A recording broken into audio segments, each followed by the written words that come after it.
It's 4 o'clock on a Monday, and you know what that means. It's time for another exciting episode of TAXITV Live.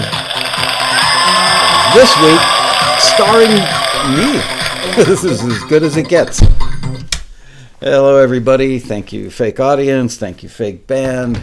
Hello, people in the chat room. I'm excited to be doing a new version of Taxi 101. I did a version about, 2 or 3 years ago, and I watched it a few weeks ago. It's getting a little stale. And I also talked way too much at the beginning of the show, so I'm not going to do that this time. And this goes out to the guy who complained that I was a moron for talking about my vacation or something. So this is for you, buddy.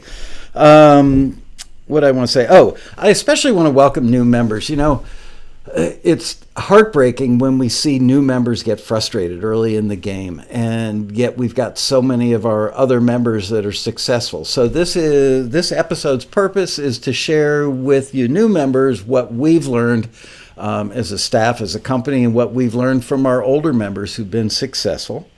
And there goes the fan on my computer being loud, so hopefully you don't hear that because the microphone's over here. Anyway, chat room. I want to say hello to Sherry, Cal, we will write you a song, Christos, Peter Rayhill. Hey, Rayhill, I listened. It's great. Dave, SGSJH, piano, guitar, Mon Thorne, Marion Laird, Linda Cullum. Anyway, we have two jobs at Taxi. Job number one is to find the best music for our industry friends or our clients so that they keep coming back and giving you guys more opportunities. And job number two is to help our members in every way that we possibly can so that they can land as many deals and placements as possible.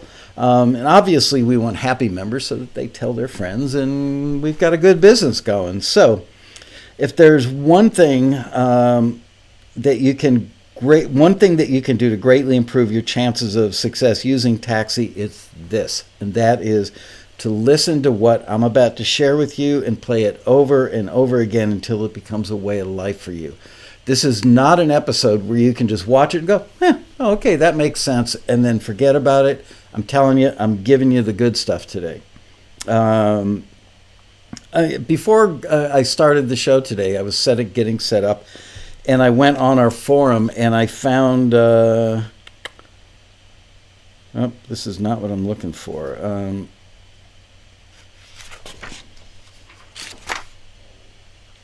Okay. So here's the bullet list, and then I'll give you what I found on the forum. So here's kind of the short form, a summation, if you will, of what I'm going to talk about today. There is no magic bullet or shortcut to success in the music industry. It takes some time, it takes some effort, and it takes working smartly, not just working hard, but working smart. For more than 2 decades, we've seen these things in common for nearly all of our most successful members. They read the listings very carefully and make realistic decisions about what they're going to submit in response. And B, they're generally more successful with new music than they are the stuff they create after becoming members than taking music that they created 5 years ago or 2 years ago or 2 decades ago. A lot of times people join Taxi and they're just so determined to take this piece of music or an album full of music that they created years ago, and they want to justify the time and effort and money that they put into it. So they pitch it at all these Taxi listings, and it's basically a bit of like trying to fit a square peg in a round hole, if you will. So then they get frustrated, but they get back a lot of critiques that say the stuff sounds dated or it doesn't really fit what the listing asked for. It's because they're trying to put a square peg in a round hole. So they do find that once they become members and they get with the program and they start creating music that fits the listings better, it's like, wow, all of a sudden they start getting forwards. Letter C on my list is our most successful members use the peer-to-peer section of the Taxi forum and the community that is on that forum to help them decide if the music that they're pitching is right for a listing or not. They literally go on the peer-to-peer section and say, hey, I think I'm going to pitch this song for that listing. What do you guys and gals think? And people have found that the feedback on the whole is remarkably good and helps them make better use of their membership. Letter D, our most successful members use the Taxi Forum to learn more about the industry in general, making the right kind of music that the industry really wants to get, and technical things like recording, mixing, software that you would use in those processes, and especially collaborating with other members who have strengths in areas that they may not. We see this all the time. So I want to repeat that. Our most successful members use the Taxi Forum to learn more about the industry and to build a network. Letter E, our most successful members watch virtually every episode of TAXITV. And I'm not just saying that because I'm the host of TAXITV. I'm telling you that because people say that they get a better education from watching this YouTube show than they do sometimes from 4 years of going to music college. So maybe it's because it's practical, real-world advice. I don't know. It's certainly not theoretical. A lot of what we teach on this show is stuff that we've learned, as I said earlier, from our members and from our own experience. So I hope that you can watch every show. And some of the shows that are really applicable to you, favorite them and go back to them. And don't forget, subscribe to the channel and share with your friends and like us because we like to be liked. Okay, moving on to letter F. Our most successful members also go to our convention, which is called the Road Rally, the Taxi Road Rally. It's generally speaking the first weekend of November every year, and I know people are going to say, oh, it's in Los Angeles, I've got a job, it's a plane flight, it's far away, it's inconvenient. You know what? If you're really serious about wanting to be in the music industry, where else are you going to get a free convention that people say is the best convention of its kind anywhere? People rave about the Road Rally. So you know what? Start saving, $5 a week for the plane fare. Plan now to take off. I mean, what is it, 6 or 7 months until November? Plan now to take off from work. If you've got a job, you're like a teacher or something, you can't take off, call in sick. I can't come to work. Go to California. Okay, so before I was getting set up to do the show, I went on our forum because I haven't looked at it in a few days, and I went to the success story part of the forum, and the first thing I saw on there was from one of our successful members, Marcus Cohen, who goes by the moniker We Will Write You a Song on the forum. And on this past Saturday, April 28th at 6:25 a.m. in Los Angeles, which I'm guessing would be 9:25 a.m. In wherever he lives, somewhere in Pennsylvania, he wrote, "Hey all, who would have thought by year 2 it'd be so hard to get back here on the forum to offer help and give updates. I apologize for that. But it's also very good news. I love being able to praise Taxi for everything their vehicle has brought to me. If it weren't for Taxi, I'd still be racking my brain trying to figure out how to get more hours in a day to do sessions or clone myself. At this point," and he parenthetically says, "been a member since January of 2016, so for a couple of years, we have," and when he says we, he means he and his mom, Sherry. They're a team, and a very effective team at that. "We have 450 songs signed and published by all the major publishers in the biz. Around 75% vocal songs, and 25% of them are instrumentals.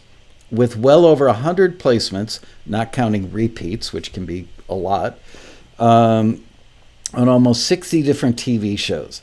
Some very recent placements include The Young and the Restless, MTV Champs vs. Stars, X on the Beach, Love and Hip Hop, and, The Big Show, just to name a few, and some very, very exciting big features coming up. I think he means feature films. Taxi works, people. Use the tools properly and keep cranking out the tunes in the Taxi vehicle, that's where we got the name, will get you to your proper destination. Shout out to all my incredible co-writers, co-producers, and just damn good friends over here in the Taxi bubble. You know who you are. I'm still drinking the Kool-Aid. and happy to pass it around to anyone else ready to drink from the fountain of awesome. Go Taxi Cult. I guess that's the best compliment we could get, is being called a cult. So thanks, Marcus. Appreciate that. So just want you to know, I've got all these things written out as far as what the bullet points are that I'm going to talk about today, but I'm totally ad-libbing the answers. So it's live. I may screw some stuff up, but I think I'll get it pretty right. So here we go. How long does it take to hear back from Taxi after you make a submission? We get that question all the time from new members. So the answer is, and I don't know why so many people miss this because it is on the website in a couple of places, it generally takes about 3 weeks, certainly less than 30 days after the deadline. That's what people get confused about. They think, let's say that there's a deadline of May 3rd for something, but they submit their music on April 15th. So for some reason, people think that they're going to hear back 30 days after April 15th. But generally speaking, we don't start screening the music until the deadline is passed. Sometimes if we're getting a ton of submissions and we've got available A&R people, we will start screening a day or two before, just so that we stay on schedule. But that's the rule of thumb. That's what we shoot for as a company. That's what the staff tries to accomplish, is to get you an answer within 30 days of the deadline. So if the deadline is May 2nd, you'll hear by June 2nd. It's hard to imagine how many processes there are that take place under our roof before you find out, because we may have actually screened your music, on May 3rd, and it's already been forwarded or returned, at least gone into the proper bucket for forward and return, but we've got to get through everything. Then we've got to check the screeners' work, and then we've got to notify the industry people. Then we've got to get the music to them. We've got to make sure that all the music going to them has the right tags on it, all kinds of stuff that takes place. So once again, 30 days after the deadline is when you will hear back on a submission. Sometimes a little less time. On occasion, we get backed up, or it's a holiday, or we're light on staff because of summer vacations or something. It may take a few days longer. If something breaks in the chain, and I mean by breaking in the chain, like we've got a bunch of people out with the flu, or we can't get the right screeners on something, and we're running really stupidly behind on something, we will generally send out an email to all the people that submitted for that listing to let them know. So there you go. All right, next up. How long does it take to hear back from the industry people once your music has been forwarded to them or sent to them? So there is no hard and fast rule.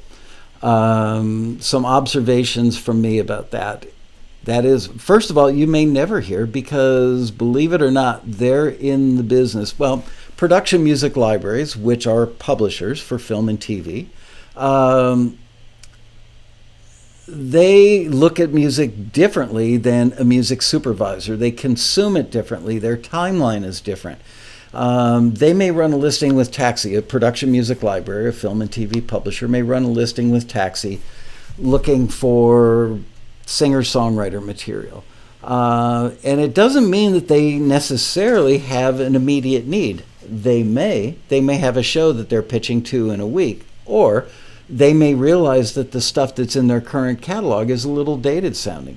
So what they're going to do is run a Taxi listing and fill up a bucket full of singer-songwriter stuff. They may reach out to another entity or two, or not, and they accumulate this stuff, but then let's say they get inundated with other projects that are really, barking at them right now. You need to pay attention to this. Well, they're not going to pay attention to the singer-songwriter stuff. That wouldn't it be nice if we had fresher, more modern, more contemporary singer-songwriter stuff in our catalog? That's not a priority that has to happen right now. Sadly for you guys, when you get forwarded from Taxi to them, I know it's like you're sitting by the phone, you're waiting to hear, you're checking your email 20 times a day hoping to hear something, and you don't. And it's frustrating and it's heartbreaking, and more than anything, it's discouraging. It's like, I keep getting forwarded, I don't hear anything. Rule of thumb is, in my personal opinion, generally speaking, a music library, you will hear from them in 30 to 120 days, about 75% of the time. There are plenty of examples, and this is why I want you to take heart.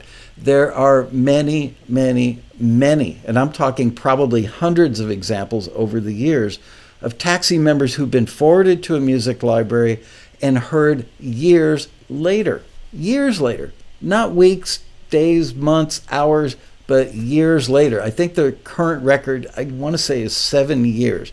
That's ridiculous. But here's the thing you have to remember. I need a prop for this.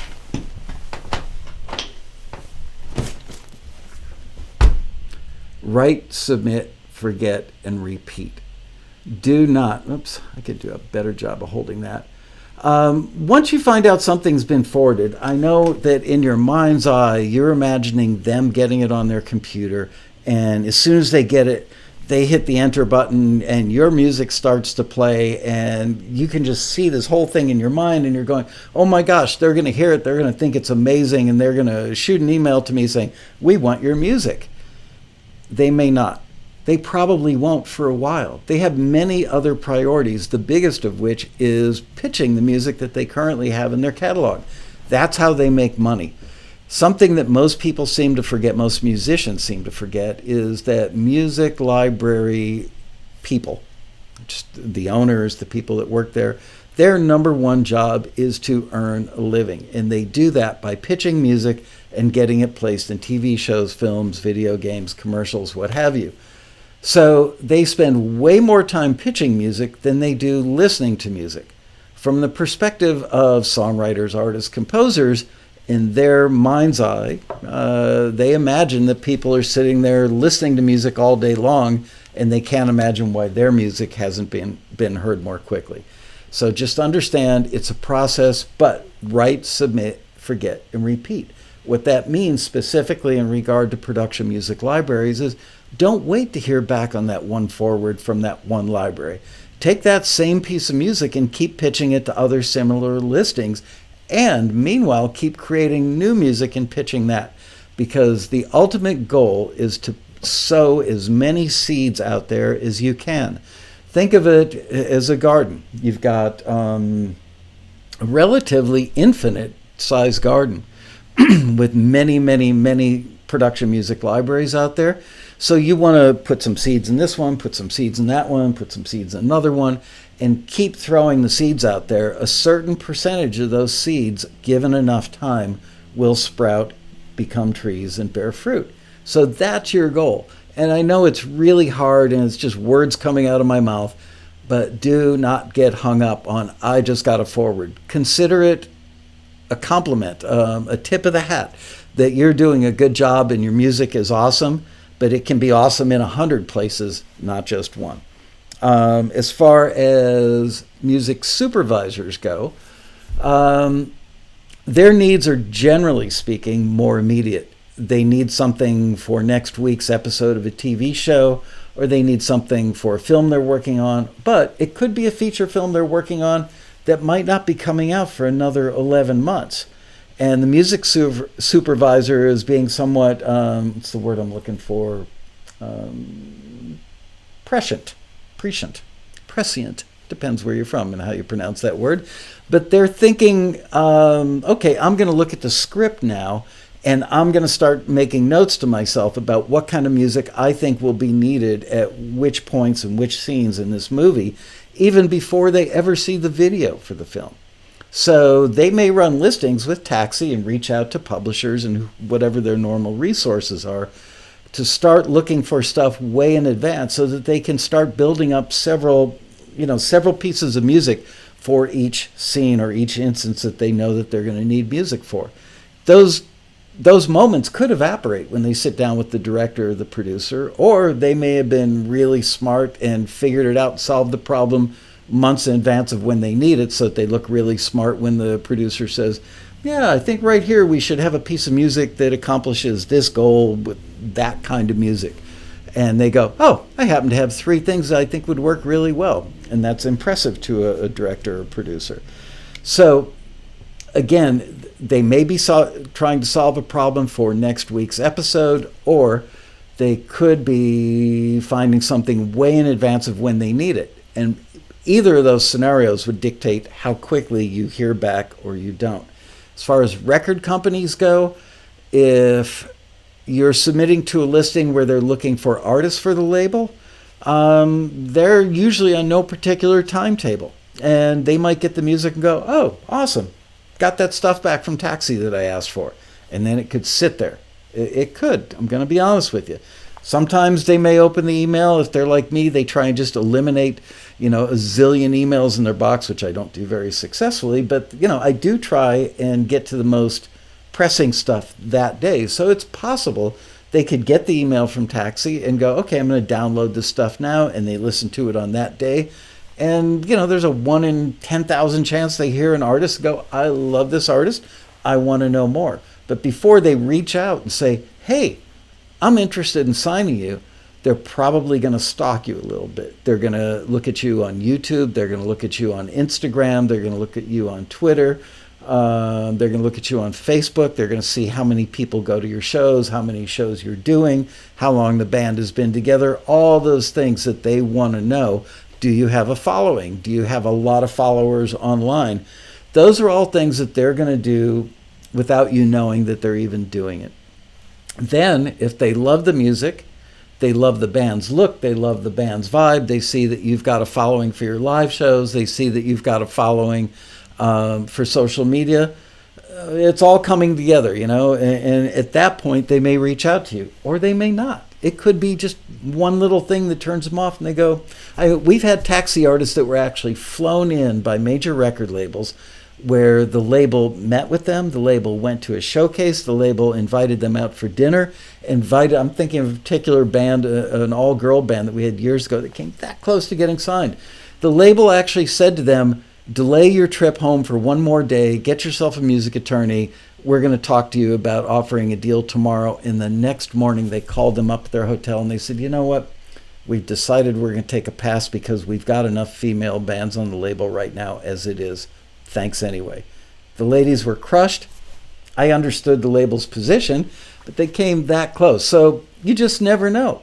Let's see what else. Oh, songs getting used by artists that are already on the labels. Again, it depends where the act is in their arc. Are they done recording most of the record and now they just don't feel that the songs, the 2 or 3 songs that they had that they designated to be singles are strong enough, or that they've got that one career-making breakout single? Maybe they're going to go back to the well one more time. So they reach out to Taxi. Hey, can you find us another single? In Nashville, they tend to cut not an entire album at once, but they go in next week and they cut a song. They go in 3 weeks later, they cut another song. They go in 2 months later, they cut yet another song.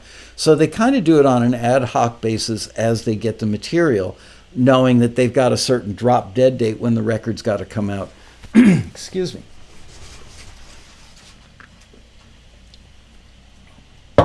So there you have it. That's why it's really, really, really hard to predict how long it's going to take you to hear back from the industry. But again, I tell you, do not get hung up. Write, submit, forget, repeat. This mantra was created by our members, and our most successful members live by it. It lessens the pain to some degree. All right. What are Taxi's A&R people looking for when they sit down to listen? I think a lot of people assume that they're looking for great music. Oh, I love that song. Oh, I love that artist. Oh, I love that instrumental. And certainly liking it or loving it is part of the formula, but it's not liking it or loving it for their personal taste. They have to sit down and look at it through the eyes of the person, or through the ears of the person who ran the listing. So they're kind of like a doctor, maybe. Maybe that's not a great analogy, but they are putting the taxi screeners, the taxi A&R people, are sitting down and putting themselves into the shoes of the person that ran the listing and taking their own personal taste out of the equation. So they're taking years of their own experience and going, okay, this listing is asking for singer-songwriter style instrumentals that are emotionally uplifting and acoustic guitar based. And that's what they're listening for. Is it acoustic guitar based primarily? Yep, it is. Is it emotionally uplifting? Yeah, it feels great, makes me happy. Is it well played? Yep. Does it fit the kind of range of arrangements that an instrumental cue would have? Yep, it does. Do I like it? Does it sound like if I were a music library owner, I would want to put that in my library? Yes, it does. Boom, it gets forwarded.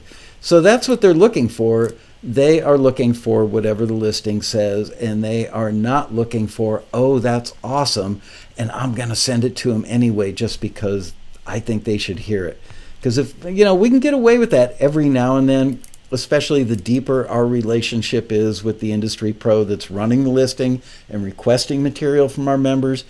But those instances where we make those exceptions, and I underline the word exceptions, those are pretty rare, because if we do it fairly frequently, or frequently at all, pretty soon they're not going to bother requesting any more material from Taxi, or open up the folders of songs that we send to them, because they're not going to trust that the stuff is going to be on target for what they've asked for.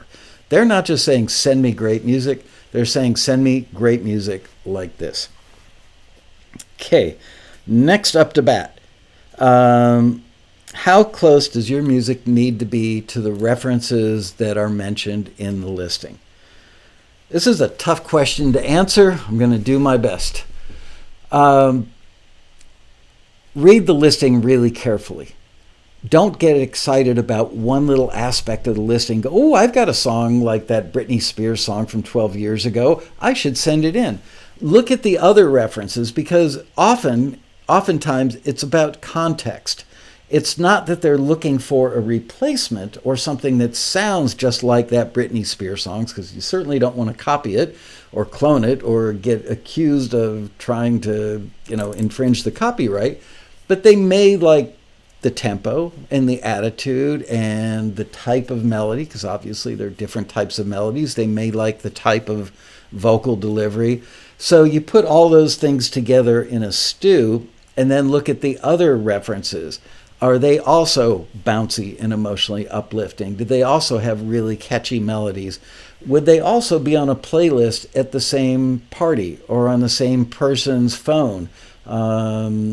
Those are the things that come into play most of the time. It's about, would it fit on a playlist? It's not about, is it a replacement for? Now, there are other times, and this is where you have to put your thinking caps on. If a listing says that they're looking for something for a feature film or a TV show, and it's not just generically going into a catalog of a film and TV music publisher, let's say, but they're looking for something for a scene in a TV show, that means that it's probably narrowed down somewhat. Now, it could be a scene where it's a bunch of 20-somethings having a wild, raucous party, and they just need party music, and it's going to be playing in the background. Could be source music ostensibly coming from a jukebox or a stereo or a car radio or something like that. In that case, they're not looking so carefully. They just want something that sounds like party music that would be played at a party today versus a party 5 years ago or 10 years ago, assuming the movie is contemporary. Then again, it may be a scene, and this is where you really got to pay attention and put your thinking cap on. If it says it's for a scene about a young couple and one of the two is terminally ill and sadly going to pass away soon, that's a very specific need. So they're not looking for something a little broader and more generic that would fit in a party scene. They're looking for a song, and it will probably say with a lyric about loss, loss of life, loss of love, loss of friendship, just loss generically. So you've got to read the listing carefully and pick up on the cues that the listing has in there. And we do our best to kind of point you in the right direction. We will say everything that we're allowed to say to get you on the right path, But you also have to put your thinking cap on, and this is just good general music business pitching protocol anyway. You know what, we do quite a bit of hand holding at Taxi that the rest of the industry doesn't do. So if a music supervisor were to reach out to you directly, let's say for that feature film placement, in a scene about somebody losing a friend or a relative due to a terminal illness, they're going to say something really short and not give you all the elaborate stuff that we give you. They're going to say something like, need songs about loss. They may not even say send songs about loss of a loved one, or send songs about loss due to a terminal illness. They know that most of the time they're pitching to library owners or publishers or people who've been in the industry from the artist and composer side long enough where they can read between the lines.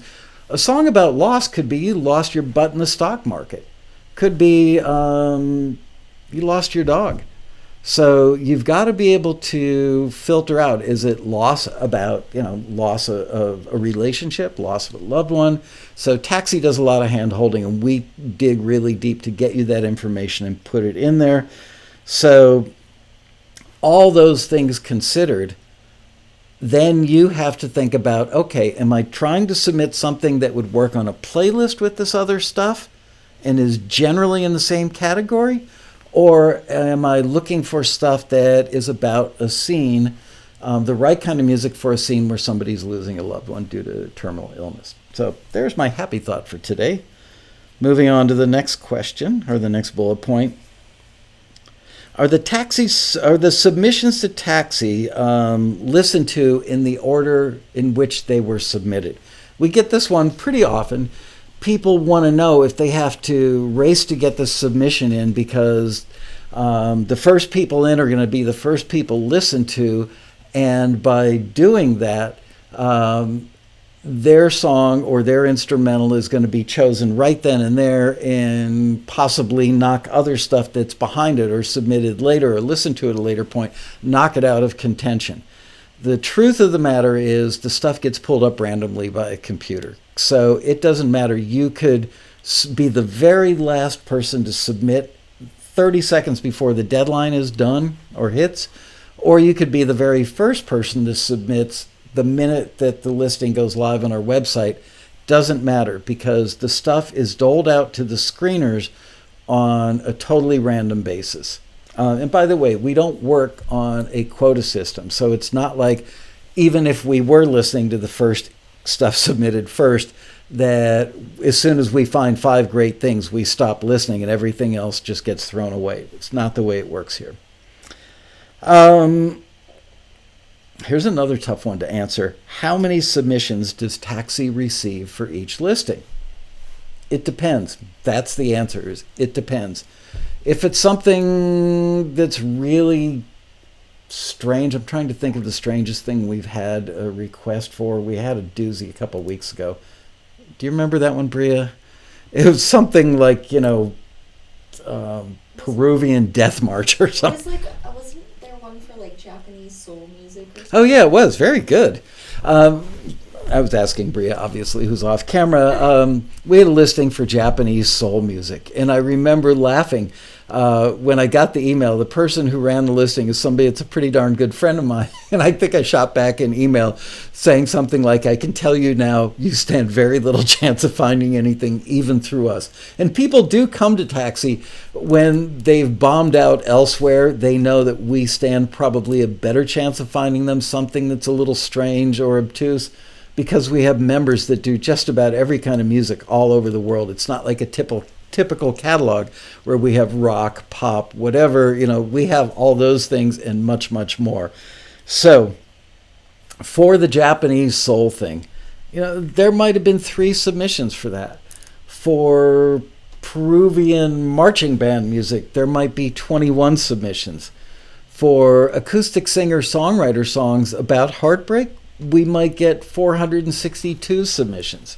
For a listing that is asking for cocktail jazz solo piano stuff, we might get 318 submissions. I think the world record is probably right around 1,000 submissions for something. And you're probably wondering, geez, how do they listen to all that stuff? But remember, we've got all of our screeners categorized, kind of like, I can't remember what they call it in baseball, but, where they say, okay, this guy is a great pitcher, he's a great pinch hitter, he can also play third base.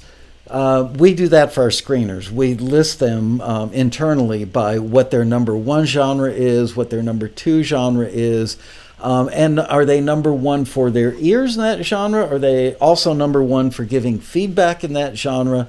So all those things come into play when the screeners are picked. And therefore, when we get a listing that, let's say, gets a pretty robust submission number, like, let's say 300 submissions, we may reach out to 3 of our screeners that are all good in that genre, and we may start listening a day or 2 or 3 before the deadline hits, just knowing that we're going to need that much manpower, I should say person power, or that many person hours. Oh, hell with it, I can't be politically correct. Man hours, okay? That many man hours, that much time necessary to listen, because that's what it's going to take. So we know kind of the internal calculation on that, and we plan in advance, and we do that so that we can hit the deadline for the person who requested the music from the industry side, as well as hitting the deadline so that our members don't have to wait longer than 30 days after the deadline to find out if they've been forwarded or not. Okay. What percentage of the submissions make it through Taxi's A&R team? As I stated a minute ago, we don't work on a quota system. We don't say, okay, just the 5 best. On really rare occasions, and I'm talking like maybe once a year, somebody will say, send me the best, the 3 best, but that's extremely rare, almost never. Because they'd be foolish, frankly, if we found 23 that were all at that level of quality. Wouldn't they want to hear 23 awesome pieces of music that were targeted at what they requested? So because of that, there is no actual percentage.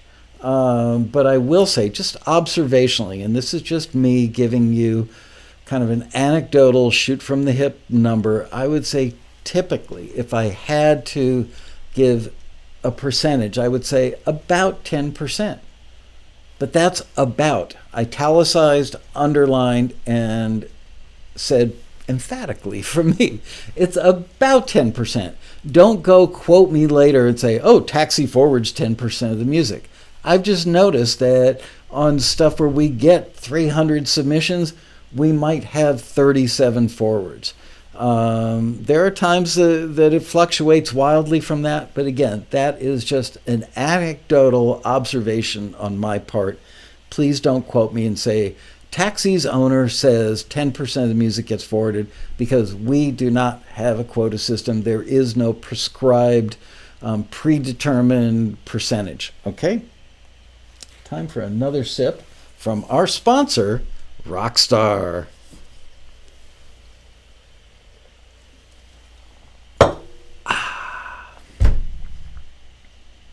Okay, moving on.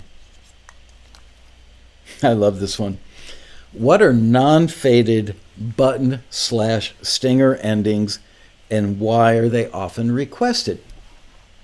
Used to be, back in the day, that songs had really long intros so DJs on radio could talk about the band coming to town or something. And they had fades at the end, sometimes really long fades, also largely created for the DJ. In the world of film and TV music, which is where we request the non-faded button stinger endings, it is, let's say, on reality TV shows, more often than not, the video editor, who is the person slugging in the music, wants the music to be capped off with a ta-dam or a bump, something that takes you back, typically on the downbeat, typically on the tonic, and it carries you into the next scene. It's basically an exclamation point that says, this scene ended, or this thought ended, and now we're moving on to something else. So now, these are my own personal thoughts on how to define. Non-faded is a generic phrase that applies to everything that's not faded. But a solo piano piece, let's say solo classical piano piece, that just ends on a note. Well, that's non-faded. You could also say it's buttoned because it ends on dum. Now, if it were a rock thing with a big old hairy rock guitar, ka-dum, that would be considered non-faded. Yes, it would be considered buttoned. But even more importantly, it's considered a stinger. Why? Because that downbeat, that note on the downbeat, all by itself in the clear, bam, that could be used almost like an effect. That's a stinger. In the context of a cue, it's also a stinger. So once again, non-faded applies to everything. Buttoned probably means that it's not something big and brash and heavy duty, but it does in fact end on a note, usually on the downbeat. Boom. It may have reverb tailing off. It may have the ring out of the piano note or the acoustic guitar strum. It could be an electric guitar that's something, like a jazz guitar, doing an arpeggio, it just rings out. But when it gets bigger and more emphatic, could be EDM, could be dubstep, could be metal, could be a lot of things. But the bigger and more brash and more emphatic, the more it becomes a really big exclamation point, musically speaking, that's when it becomes a stinger. And that is my opinion. So we try to make the listings pretty clear for you guys. When it says, looking for a non-faded ending, that's generally going to apply to something that's relatively low key, like solo piano classical. If it says that it's going to end with a buttoned ending, it's like that, but maybe it could be a jazz band that all ends on the downbeat and the chord rings out or the note rings out. When it becomes a stinger, it's probably going to be something bigger, more brash, and more emphatic. Boy, you guys are busy in the chat room. People are saying, I'm buffering. We're good. We're good? Bria says we're good. What's your version of good? We're good. You just have to refresh. Oh, they have to refresh. Okay, so for those of you, if you're new to the show and you have some buffering going on, ain't our fault, because I look great in the little screen I'm looking at, and Bria's sitting 5 feet away from me. She says I'm looking great. So you need to refresh. Hit that little circular thing on your browser. It will reload, and there you go. Some of the listings say good edit points or solid edit points. What does that mean, and why is that important? Well, you can edit on almost anything that is, you could edit on a hi-hat tick, you could edit on a cymbal crash on the front end of that. It all goes back to the days, the dinosaur Jurassic period that I worked in, where we used tape and we would rock it over the playhead, looking for where does that note start on the tape, and then we'd mark it with a grease pencil, and that's where we'd cut the tape. Of course, nowadays people do it with a waveform and they do it digitally.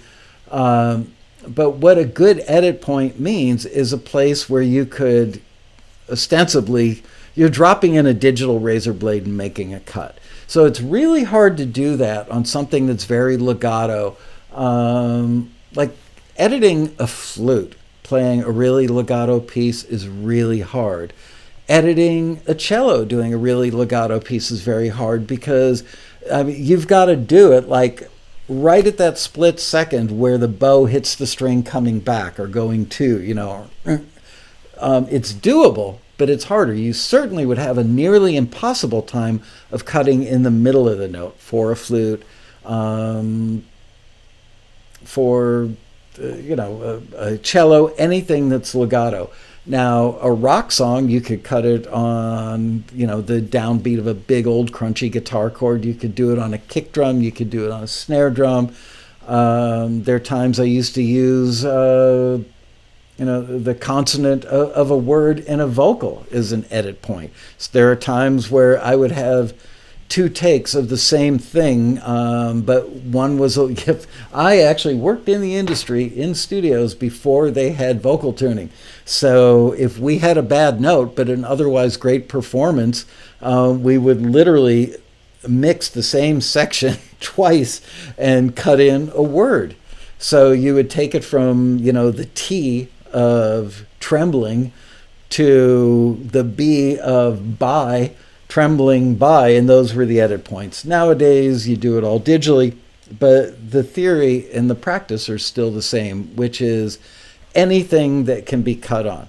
So some people take that to mean that there needs to be a rest, that there needs to be a whole note, a half note, a quarter note, an eighth note, some period of rest where there's nothing going on. But you know what? That's extremely rare, even if you build it into your writing, into the composition, or into the arrangement, because there's still going to be, more than likely, the ring of a chord from before it, or reverb before it that's going to hang over. Now, if you're really good and really experienced, you can work around that.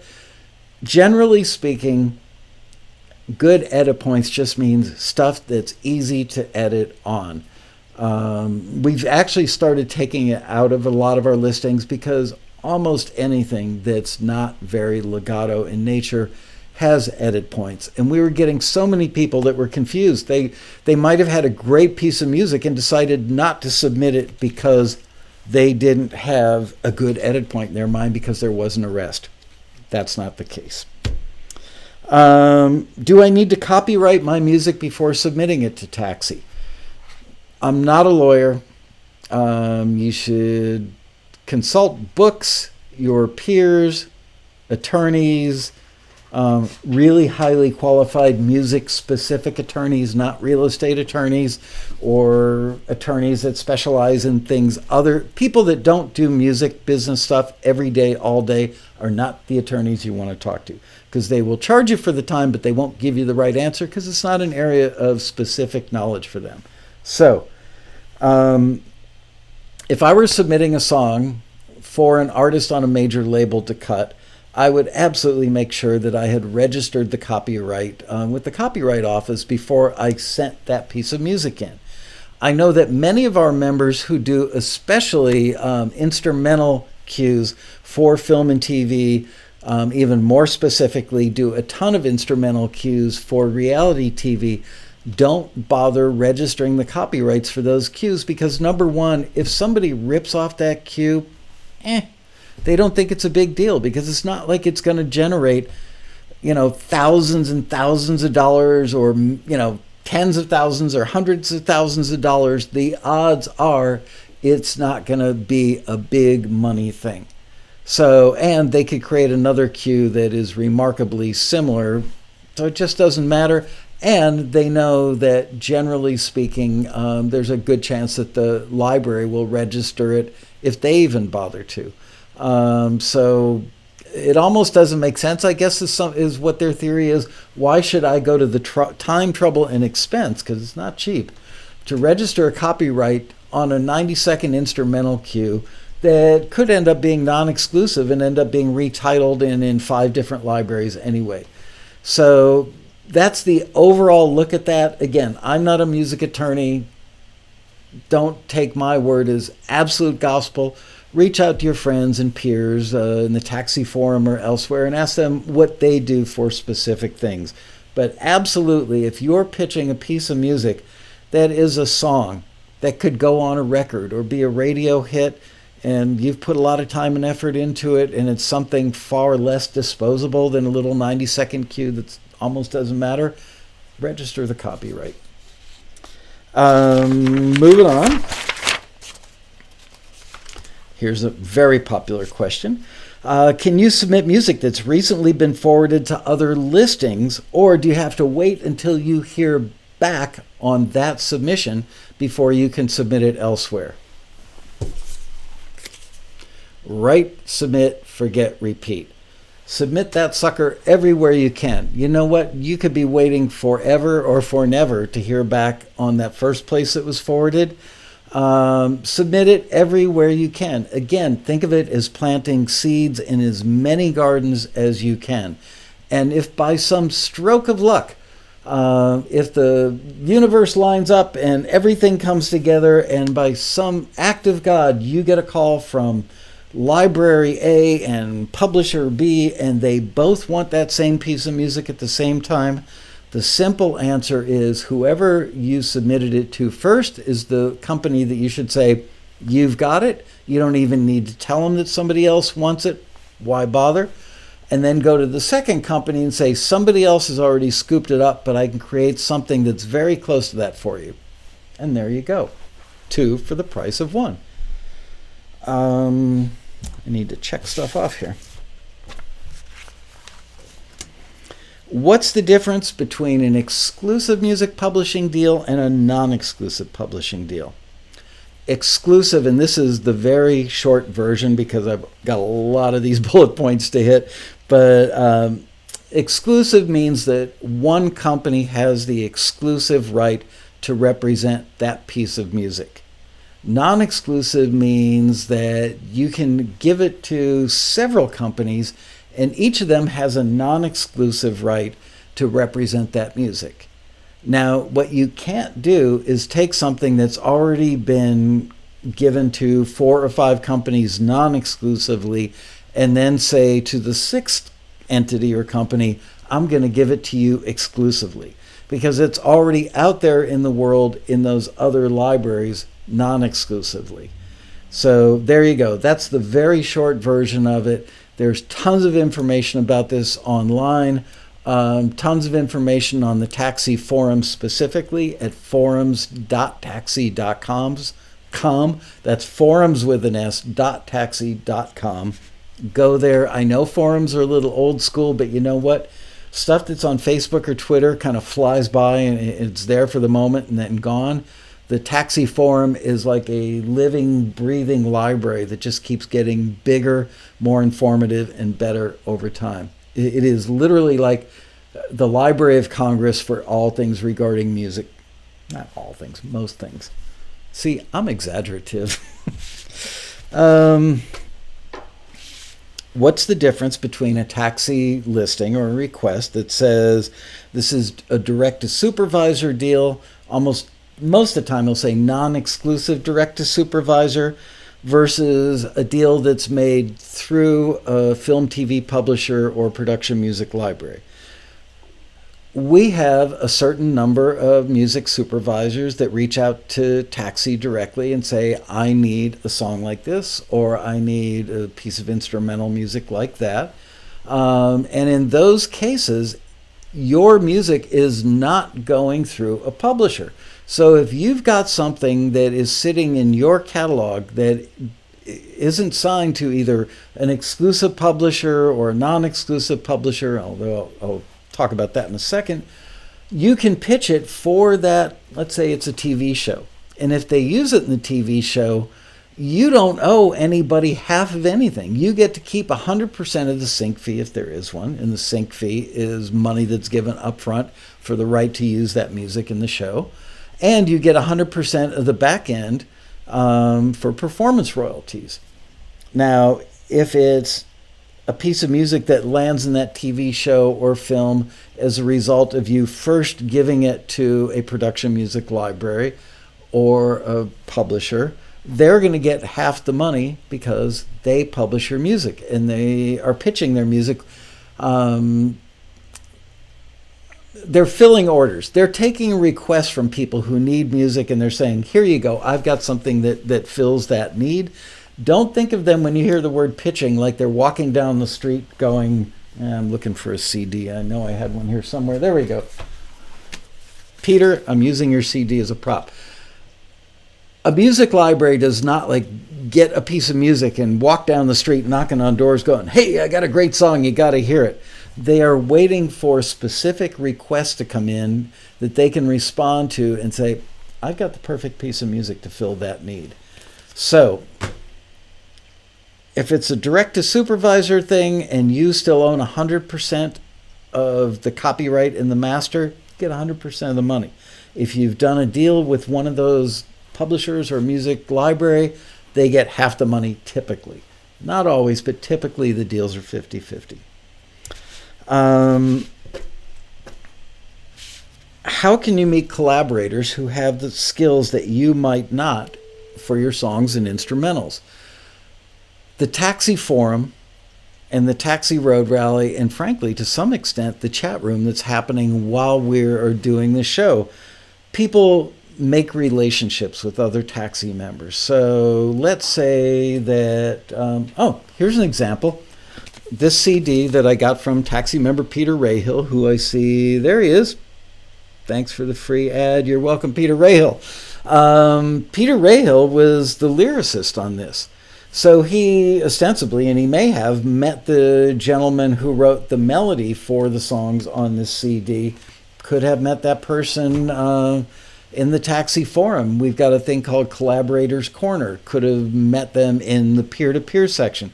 Could have met them in the general information section, anywhere. At some point, you build this network of people. So if you're working on a project and you go, I've got a great idea for a flute part, but you're not a flautist, you reach out to a flautist that you may have met through Taxi or some other entity. But Taxi has become pretty darn famous over the years for being a great way to network with other people that may have skills that you don't. It could be a skill like mastering, could be a skill like mixing, could be a skill like vocals, could be a skill like playing bass. Whatever the skill set is, somebody in the Taxi community, which numbers in the many of thousands all over the world, is going to have your back. Could be that you need somebody to sing a lyric in Japanese. Lo and behold, Taxi has Japanese members that actually speak Japanese. Could be that you need somebody to write a lyric in Mandarin.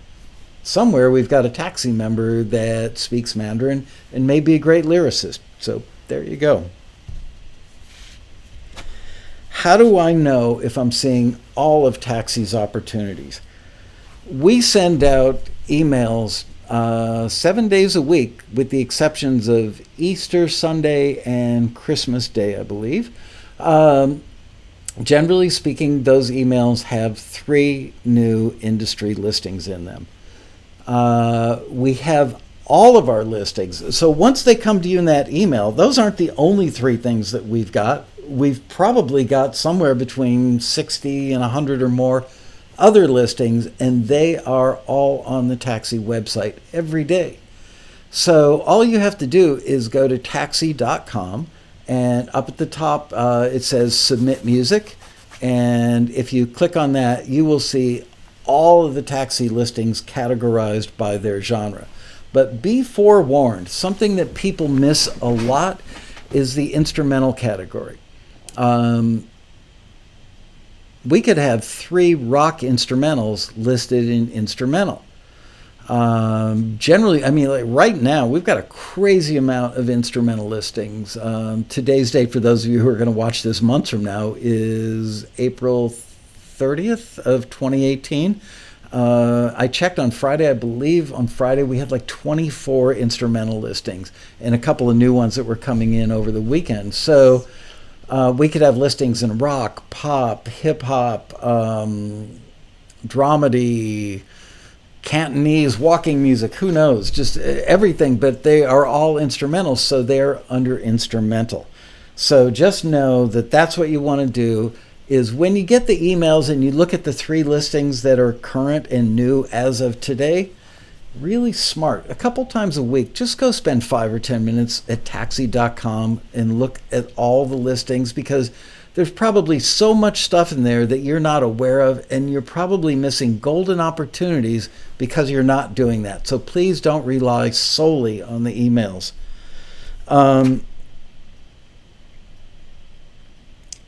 What should I do if I think I'm not getting all the emails that I think I should be getting from Taxi? This happens sometimes. People change email addresses. Sometimes things go a little wacky with our email provider. Sometimes people unsubscribe from our email list without even realizing that they've unsubscribed. And then like 2 or 3 weeks later, they go, I haven't gotten any new listings from Taxi for a while. So the thing you have to do is call our staff. We have an incredible staff of people that give wonderful customer service. You can call us any day between 9 a.m. and 6 p.m. Well, any day, Monday through Friday, 9 a.m. to 6 p.m. at 818-222-2464. Excuse me, I need a swig of water. Getting the dry throat. Or you can reply to an old email too. Or you can reply to an old email, Bria says. Or you can go to the Taxi website and, look under Contact Us. And we've got various subcategories of how to contact us. Or you can just email memberservices@taxi.com and say, I don't think I'm getting all the emails that I should be getting. They will go into our email list that's provided, that we work with our email provider and make sure that you're on the right list and that you're on a list, period. Because we want you to be getting those listings. 2018 has been a landmark year for getting amazing listings. Really, we've had so many new companies that have joined us this year and are looking for music. Companies that have been started by industry people that have been around for 10 or 20 years, and now they're starting a new company or building a new catalog within the existing company. We've had several companies from the UK and other parts of the world that are running listings with us. One of the goals that we had for 2018 was to provide a lot of opportunities for our more sophisticated, long-term, and successful members that already had stuff in a bunch of catalogs. What can we do for them?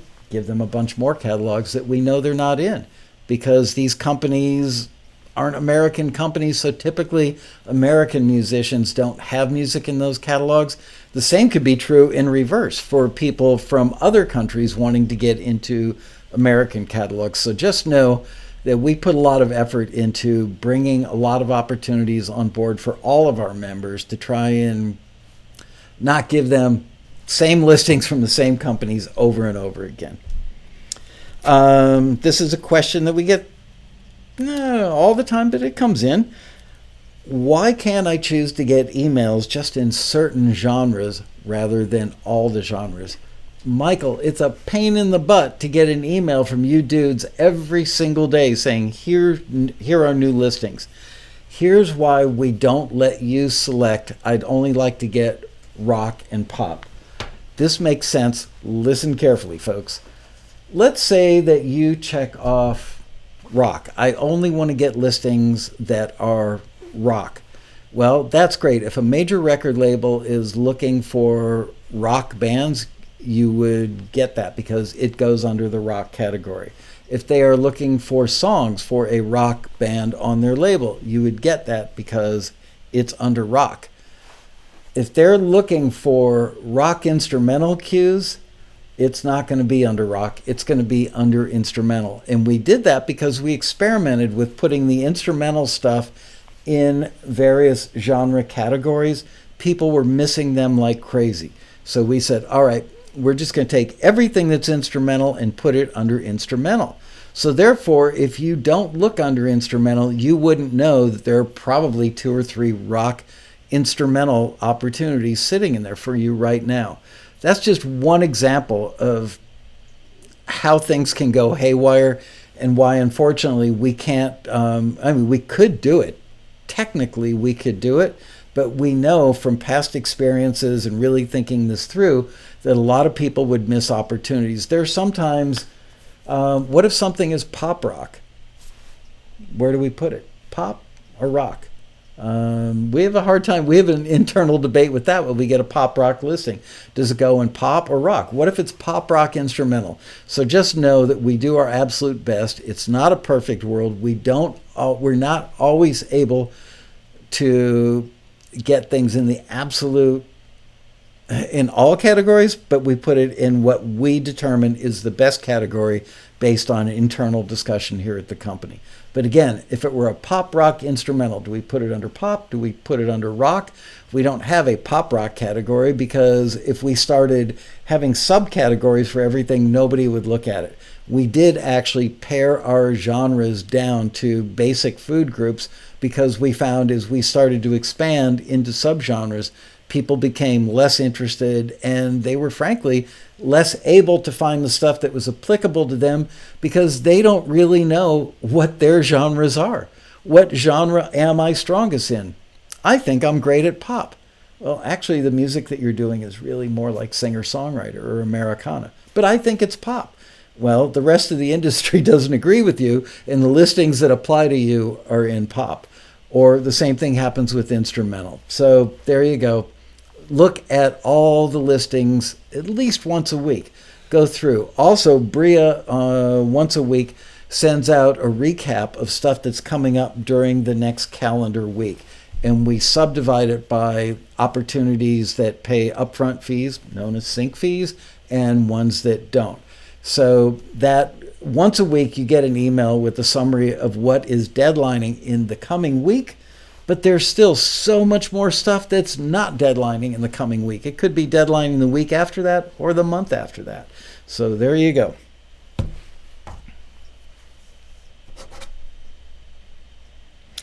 How should I interpret Taxi's industry listings when I read them so I can be sure I'm submitting the right music? I'm going to say that once again. How should I interpret Taxi's listings when I read them so I can be sure I'm submitting the right music? To that, I personally would say, don't just pick one aspect of the listing and go, oh, I'm going to use the Britney Spears example before because she's pops into my head. If it uses Britney Spears as a reference or says female pop, don't just go, oh, female pop. Or don't just think to yourself, oh, female pop like Britney Spears. There's probably a lot more information in there that you may overlook just because you've focused on that one aspect or a couple of aspects. It may say female pop or pop music with a female vocal a la Britney Spears, but which song does it reference? And does it say anything about a particular scene that they're looking for? Does it say that they're looking for emotionally uplifting? Does it say that they're looking for a positive lyric? Does it say that they're looking for a lyric that skews negatively or is depressing or sad? So there are a lot of little nuances in there, and you'd be really, really smart to take a highlighter and go through the listing and highlight each one of those things and then look at it in its totality. Maybe even make a bullet point list for yourself. And then when you listen to the music you're about to submit, does it line up with most, if not all of those things? Because many people, not only do they miss the genre or miss the specific reference, but they also just ignore the fact that it said looking for pop female vocal with a positive message. And they send stuff in about, committing suicide, which is certainly not positive. And then they wonder why their music isn't forwarded. Well, I submitted pop with a female vocal and it was really good. Why didn't you guys forward it? Because it's about suicide and it was something where they needed a positive song. So those are the kind of rookie mistakes that a lot of newer members make and that our more experienced members don't make because they've learned the drill. So that's why I'm doing this episode, so that you newer members, I just saved you a half a year of pain and agony. So play that little section of video over again so it really sinks in, if you would, please. I'm sorry, I can't read. You have a whole episode about it, too. Oh, I do? About interpreting listings. Oh, I do. Bria just reminded me of a whole episode about interpreting listings, which was done about 3 or 4 weeks ago, if I remember correctly. So you can go watch that. You can find it on our YouTube channel. Why do taxi listings have so many specific requirements like tempo, universal lyrics, etc.?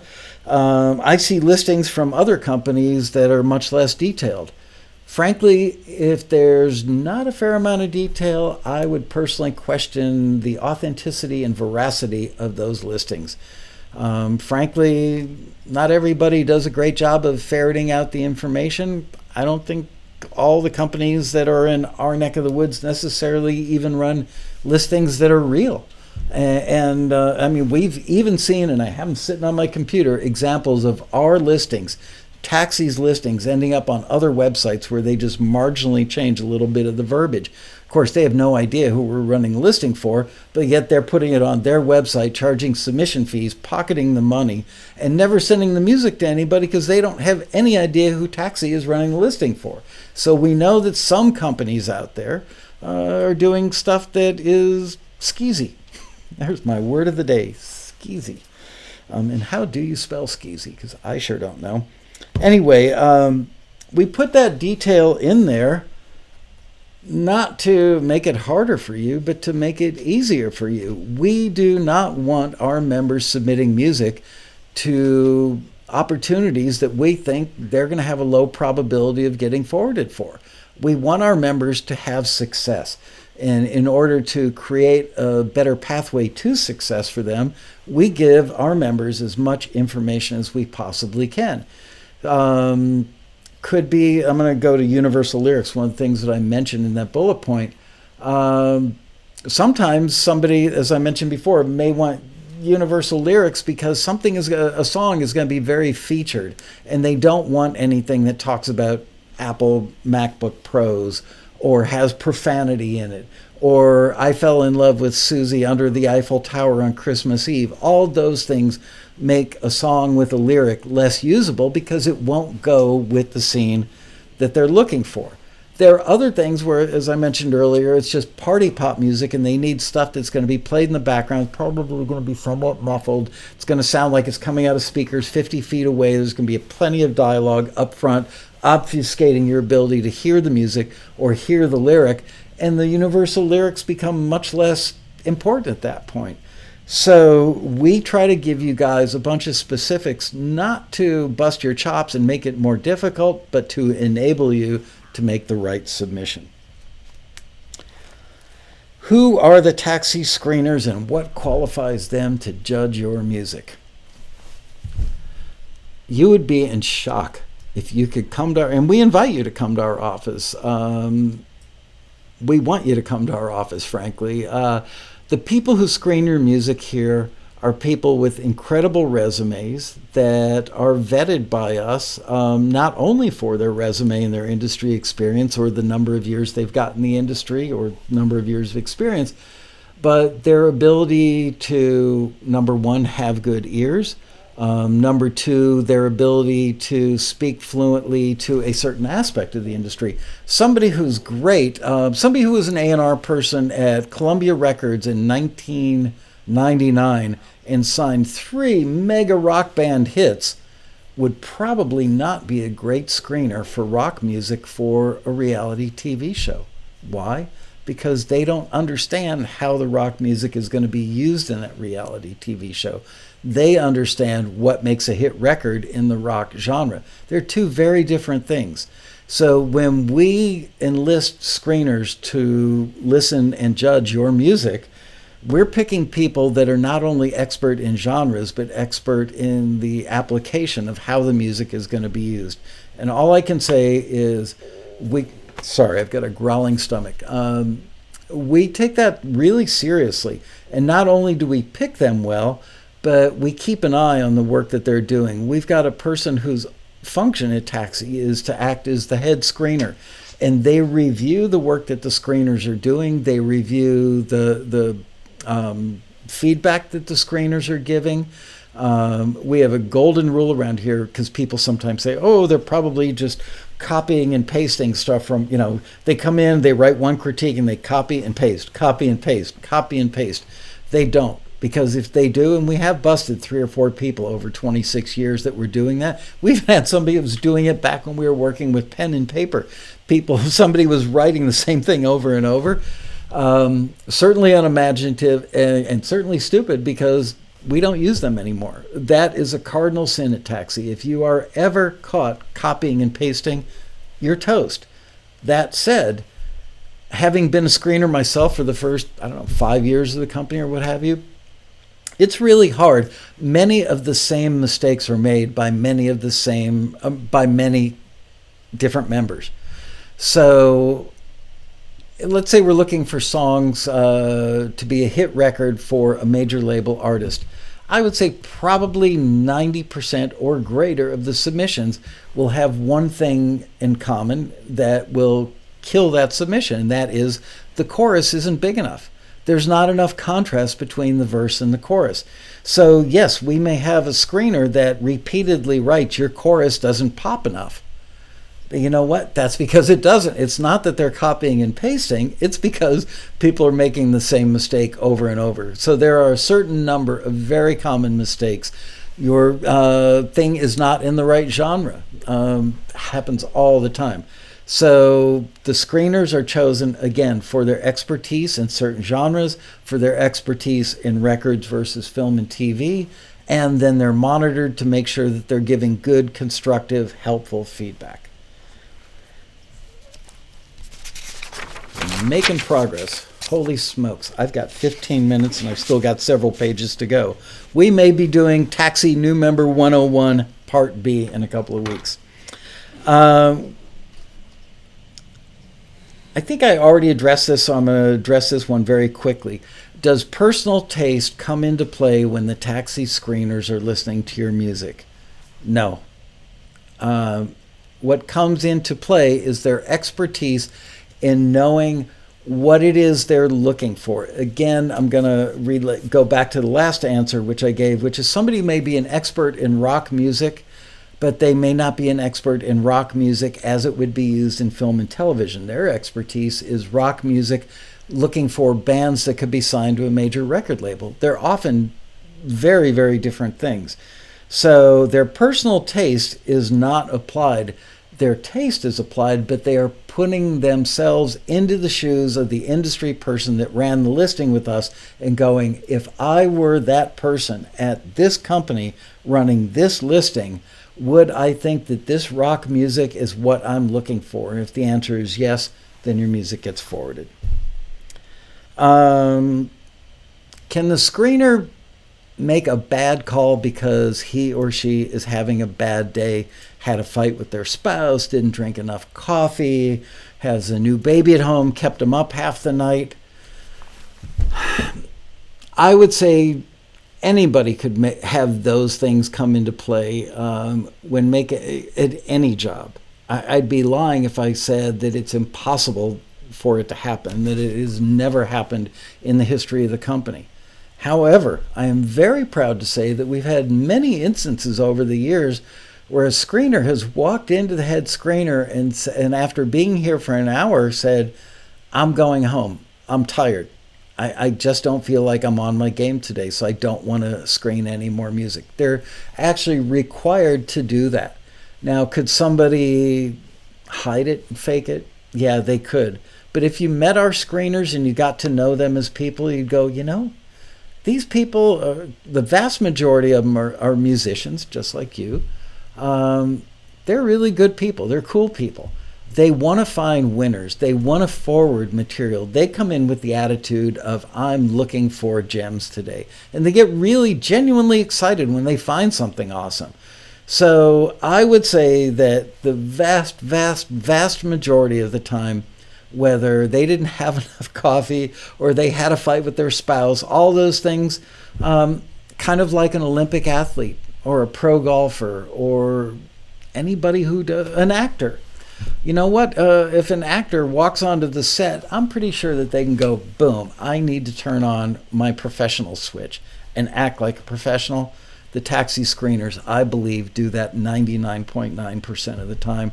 So if you get a critique and you think, gee, I should have been forwarded for that and I wasn't, I bet that screener didn't drink enough coffee, you're probably not right. I hate to say it, but because we do kind of live by the customer's always right. But when we have a head screener who checks out problems with screeners like that, it's so incredibly rare that the screener's at fault. And when the screener is at fault, if we listen to something and go, holy crap, what was that screener thinking? We will overrule the screener. We've had many, many cases where people disagreed with the screeners, members disagreed with the screeners, and we've encouraged the member to go on the taxi forum and take it to the court of public opinion, take the listing in full, post it on the forum, take a link to the song and post it on the forum, and then scan or forward or take a copy of the actual feedback from the taxi screener and put it on the forum and ask your fellow members, was the screener on the money or not? And it's amazing. If I had to pick a number, I would say 98% of the time or greater that the court of public opinion sides with the screener. And I'm very proud of that and very grateful that we have such an awesome group of people working for Taxi listening to music. If a screener is on the fence, why don't they forward my music and let the person, the industry person on the receiving end, the end user, if you will, if the screener's on the fence, why don't they let the end user decide? The reason is because the end users don't want to get maybes. They don't even want to get probablys. They want to get stuff where we forward it to them with a certain amount of conviction and say, we think you're really going to like this. We think that you're going to find that this could work for that scene. We think that this is strong enough that a major label artist should be cutting it. So if we vary from that and we're sending stuff going, this is pretty good, you should check it out. We can get away with that on extremely rare occasions, but that's a welcome that you can wear out quickly if you're in the shoes of Taxi. They won't run any more listings with us.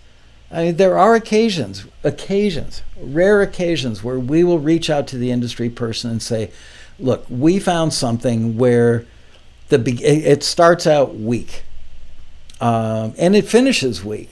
But there is a chorus in this that is so incredibly good and so incredibly right on for that scene in this film that we're going to send it to you anyway, even though that we know under a normal circumstance you wouldn't get past the weak first 30 seconds of the song to ever hear the amazing chorus. So we're sending it to you and we're giving you a heads up that we're making an exception because the chorus is so perfect. Now, I know a lot of people are going to think, well, why don't they do that all the time for us? We can't. There aren't enough hours in the day. It's a really tough judgment call, and we can't send that email or ask for that exceptional exception more than, like once or twice a year with some people, with a lot of people. They just won't continue to run listings. Does my music get forwarded based on the numerical ratings on the Taxi feedback form? No. There is no computer, there's no artificial intelligence, there's no IBM Watson, there's no committee, there's nobody and nothing that looks at those ratings and says, oh, he got an 8.7 average, let's forward it. Those numbers are only there for the screener to let you know if it's bad, pretty darn good, or exceptionally good. It's just another form of feedback, but it literally has zero and has always had zero, nothing, nada to do with whether or not a piece of music is forwarded. It's just a reference for you to see on a relative scale where the screener who is in that moment for that particular need, where you fall on the scale.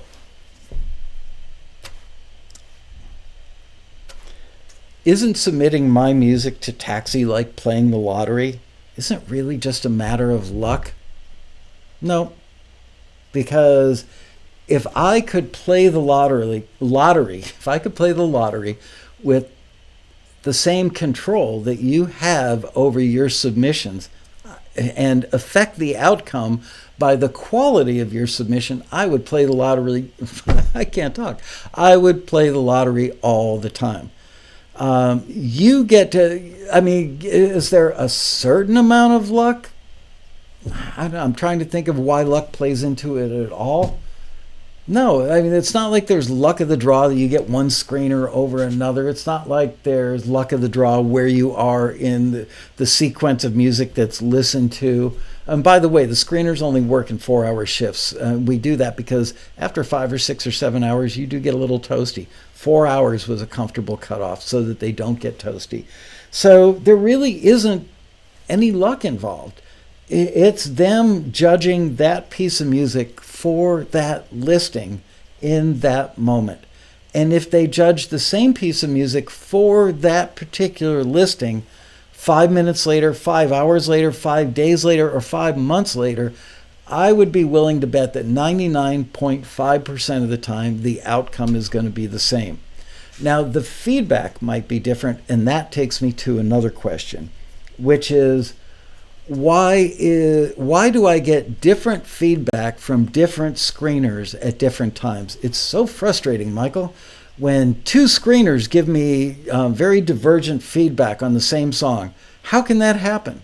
Well, because they are giving feedback based on that particular listing. What is their mission today at this point in time? If they're listening to a rock song for a record label submission where a major label is looking for a rock song for a band that they've got signed to the label, that screener is listening to it with one set of ears, one perspective. Another screener who's listening to it for a placement in a feature film that needs a rock song is listening to it with a whole different perspective. And the second screener who's listening to it for a film and TV placement, it may be a great song. It might be a song that has all the potential in the world to become a massive hit. But because it's got a really super busy Steve Vai-like guitar part in it, it's probably not going to work well in a film. Why? Because it's going to distract from the dialogue. So, same song, two screeners, two sets of circumstances, different result, and different feedback. First screener for the record label placement says, that song sounds like a hit. I love it. I'm going to forward it. Second screener says, amazing song. Unfortunately, I can't forward it because the guitar work is so busy that all those little fills are going to distract from dialogue, so I can't forward it. But both your screeners said that it was great. But one guy forwarded, one guy didn't, and the other person said the chorus was great, and the other person said the chorus didn't work because of the busy guitar fills. They were both listening to the same song, but for different reasons, different applications, different scenarios, different types of placements. So there you go. I am going to stop here, and I am going to come back in a couple weeks because I still have pages more of this stuff to do for you guys. So I do want to mention before I sign off, I had a note somewhere. There it is. This was another thing. That's all for now. This is scripted. That's all for now. I hope you found this useful. And to all of our new members, don't get discouraged. I know, believe me, we all feel for you. We really, truly want you to love Taxi and love what we can do for you. And it's not just our egos that wanting to do a great job for you guys, but we're all musicians. We want to see people succeed at their dreams. If every one of our members who's been successful, I should say every one of our members, just remember this, every time you're frustrated, every one of those people in the success story part of our forum is using the same service, ostensibly submitting to the same listings, if not similar listings, ostensibly getting screened by the same screeners for potentially the same companies, the end users. And they're successful and you're not yet. Why? Because they've learned about giving it enough time and using all the resources that Taxi brings to bear for you. You got to use the Taxi forum. I know it sounds a little corny, maybe a little old school, but use the Taxi forum at forums.taxi.com. Don't just be a lurker. Sign up and become an active member of that community. It is life-changing. We hear this from virtually every single one of our successful members. Also, keep watching TAXITV. We also hear this from virtually every one of our successful members, that they're avid watchers of TAXITV. And if they can't watch the live show, they watch the archives later, or they watch or listen to the podcasts while they're commuting to and from work, or on their treadmill in the morning, or recumbent bike, or whatever. In other words, given the time and some patience, a lot of patience, getting your productivity up. Look, if you're only cranking out one piece of music every 6 weeks, somebody else who's cranking out an instrumental cue per day is going to have a much greater shot at landing deals and making money with their music. So the passage of time, sticking with it, patience, productivity, virtually any taxi member can be successful. I know that's a big statement to make because you're probably thinking, well, some people are just more inherently talented than others. But you know what? Some of our most successful members aren't like wildly talented. They weren't born with some gift. The gift they were born with is persistence and working smart, not hard. They're smart enough to notice what gets used in TV shows, for instance, and do that analysis and kind of move their work over to that area. So just know that, again, you're all using the same service, the same screeners, the same opportunities, the same companies that you would get forwarded to, and really it comes down to you. And if you do, just like any of the big self-help gurus would tell you, Tony Robbins, all those other dudes and dudettes out there, find somebody who's already accomplished what you want to accomplish and do what they do. We lay it out for you. Your fellow members have laid it out for you. And all you have to do is get on the path and follow it. That is not an exaggeration, folks. Speaking the truth. With that, I want to let you know next week we have the one, the only Ralph Murphy in the house next week. We're really excited that he's back. He'll be back in town and joining us. Can't wait to see him. He always does a great show. He is a world-class songwriter. He's been in the business for, I don't know, like 50 some years, and he's just a font of wisdom. So join us for that next week. I will see you then. Thank you for watching. Bye-bye.